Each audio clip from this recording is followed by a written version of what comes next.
দুর্ঘটনা হয়ে গেল, তারপরে সরকারকে আমরা যেই অবস্থায় দেখলাম, বিশেষ করে যদি আমরা মানে চিহ্নিত করি কোন কোন মন্ত্রণালয় এখানে কাজ করবার কথা। শিক্ষা মন্ত্রণালয় যেহেতু স্কুলের উপরে বা এইচএসসি পরীক্ষা সেটি নিয়ে সিদ্ধান্ত, স্বাস্থ্য মন্ত্রণালয় চিকিৎসা আহতদের সেই অবস্থা, প্রতিরক্ষা মন্ত্রণালয় বিমান দুর্ঘটনা যেহেতু, এবং স্বরাষ্ট্র মন্ত্রণালয়, মোটা থেকে মনে হয় এই চারটা মন্ত্রণালয় বিশেষভাবে এবং একদম সুনির্দিষ্টভাবে সংশ্লিষ্ট এই ঘটনা। আপনার কাছে জানতে চাই আসলে কোন মন্ত্রণালয়ের ভূমিকা বা কার ভূমিকা আপনি কেমন দেখলেন? প্রতিরক্ষা মন্ত্রণালয় তো সরাসরি কিছু করে না। প্রতিরক্ষা মন্ত্রণালয়ের অধীনে যে বাহিনীগুলি আছে তারা আসলে ব্যবস্থা নেয়, এবং যে বাহিনী আক্রান্ত হয় বা যে বাহিনীতে দুর্ঘটনা ঘটে তারাই মূলত এগিয়ে গিয়ে ব্যবস্থা নিয়ে থাকেন। তাদের ব্যবস্থা নেওয়ার মধ্যে থাকে হচ্ছে ড্যামেজ এরিয়াটা সিকিউর করা। ওইখানে যদি কোনো সরকারি যন্ত্রপাতি থাকে, যেমন ধরেন এখানে বিমানটা আছে, সেই বিমানের ধ্বংসাবশেষ চিহ্নিত করে সেটা নিয়ে যাওয়া। তারপর যদি সেখানে কেউ আহত নিহত হন যিনি সরকারি কর্মচারী বা বাহিনী কর্মচারী, তাহলে তাদেরকে চিকিৎসা ব্যবস্থা করা, অথবা মৃত্যুবরণ করলে সেই মৃতদেহ উদ্ধার করা। এইসব হচ্ছে তাদের কাজ।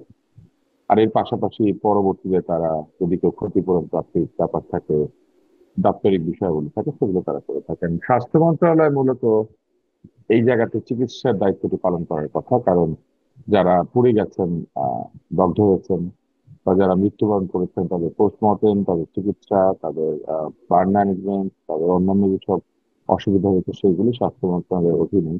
এইখানে বাকি যে মন্ত্রণালয়গুলির কথা আপনি বলেছেন তারাও আসলে তাদের যার যার দায় দায়িত্ব মন্ত্রণালয়ের অধীনস্থ যে প্রতিষ্ঠানগুলি আছে তাদের সঙ্গে মিলে কাজ করেন। তবে সবচেয়ে বেশি দরকার হচ্ছে কোঅর্ডিনেশন, এবং কোঅর্ডিনেশনটি করে থাকে সাধারণত এই ধরনের জাতীয় দুর্যোগের প্রধান উপদেষ্টা বা প্রধানমন্ত্রীর কার্যালয়। আসলে প্রধানমন্ত্রীর কার্যালয় সাধারণত এইসব জিনিস এগিয়ে আসেন এবং তারা কোঅর্ডিনেট করেন। আর ডিজাস্টার ম্যানেজ করার জন্য আসলে স্পেশালাইজ লোকজন আছেন সরকারে, তারা এইসব কাজে করছেন। এটাই হচ্ছে স্বাভাবিক প্রোটোকল আর কি।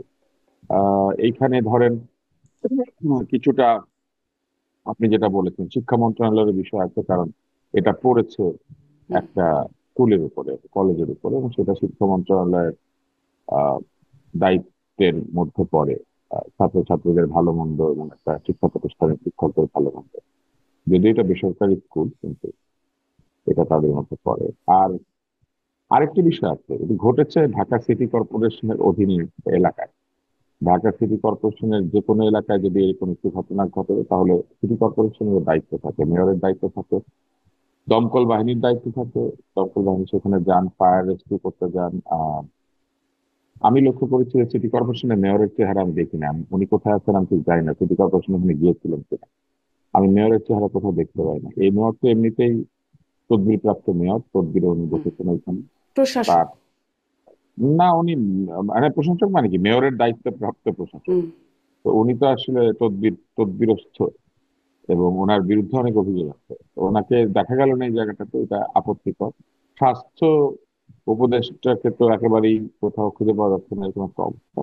বরং আমি দেখলাম যে আইন উপদেষ্টা বেশ ওখানে পৌঁছে গেলেন, হয়তো তিনি প্রধান উপদেষ্টার দপ্তর থেকে ওই সমন্বয়কের মতো চলে গিয়েছিলেন আর কি। হুম। আমরা যদি আর ডাক্তার আব্দুল তুষার একটা একটা করে মন্ত্রণালয়ের দিকে যাই, স্বাস্থ্য উপদেষ্টাকে দেখা গেল না।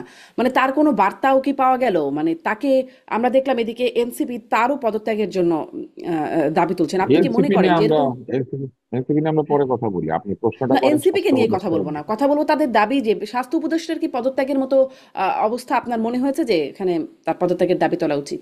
না, এই ঘটনায় স্বাস্থ্য উপদেষ্টা পদত্যাগ করা উচিত না। স্বাস্থ্য উপদেষ্টা বহু আগে পদত্যাগ করা উচিত ছিল। উনি এর চেয়ে আরো বড় বড় গাফিলতি করেছেন, সেগুলা নিয়ে ওনার কোনো আলোচনা নাই।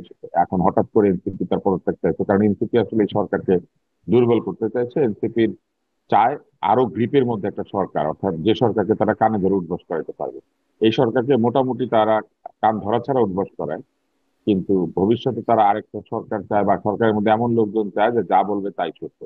এই জন্য তারা ডক্টর ইউনূসের আস্থাভাজন বা ডক্টর ইউনূসের প্রিয় বলে যাদেরকে মনে করছে তাদেরকে সরিয়ে দিতে চাইছে। কারণ এখানে তো কোটা ভিত্তিক সরকার তৈরি হয়েছে, তারা সেটা স্বীকার করেছে যে এটা নাকি ডক্টর ইউনূসের ভাই বেরাদের কোটা বা তার তার পছন্দের কোটা।